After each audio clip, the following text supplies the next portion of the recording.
Hi, my name is Onyx, Full Throttle Onyx, and today we're going to talk about how to get started in queer kink spaces. So how to find the queer kink spaces near you, or at least the kink spaces near you, and how to get involved in that. So I'd like to mention, if you're interested in getting more full uncut stories, you can subscribe to my Patreon, and there you'll get all sorts of explicit stories of the personal stories I've told. Also, like a bi-monthly live Q&A, so you can have direct access to me, all sorts of stuff like that. Anyway, onto the main part. So obviously, like, you use the internet to find things these days, right? Like, we use the internet to find stuff. So that's how I got involved in the scenes and in all the places I was. I looked on the internet, and sometimes like I would like go to one party, and then I would use the internet to go to one party, and then I kind of ended up learning about all these other parties from people there.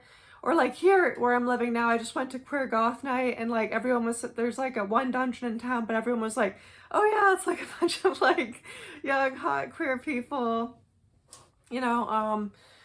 So that was, I don't know if I would have even gone otherwise if I hadn't heard that. I might have just been like, oh, it's probably just a bunch of like old straight swingers, because that just seems like if there's one dungeon in town, that's going to be the name of the game. But no, I just happened to go to a queer goth night. Everyone's like, no, like, it's really cool, it's really chill, it's very, very queer. So I went a couple times, and yeah, it's got a really good crowd. But yeah, definitely just look at the internet. Look for queer kink events. Yeah, look for dungeons, look for play parties, look for information groups. If you're in a smaller town, this kind of stuff might not even exist, but if you're in any sort of larger city, there should be something out there for you.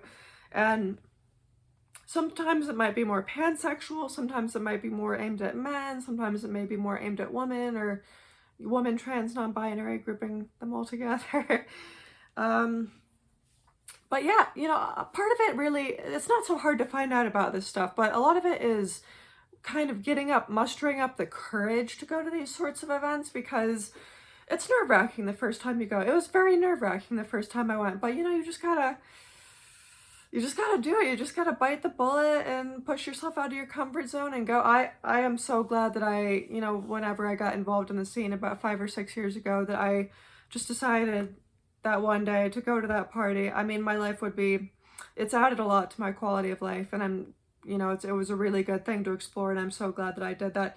But yeah, just make sure when you're in these spaces, like, you'll learn more as you get along, but just always, consent tends to be really, really huge in the BDSM kink community, in the queer community, queer women and stuff, at least. So just make sure that, you aren't touching people without their permission. Consent is always very important. Just be generally polite and respectful. Don't be an asshole. Okay, well, that's all I have to say on the subject today. If you would like to get more exclusive, uncut, unfiltered stories of my personal sex stories, then you can subscribe to my Patreon, which is in the link, which should be in the pinned comment and in the video description. Okay, well, thank you so much, and have a great day.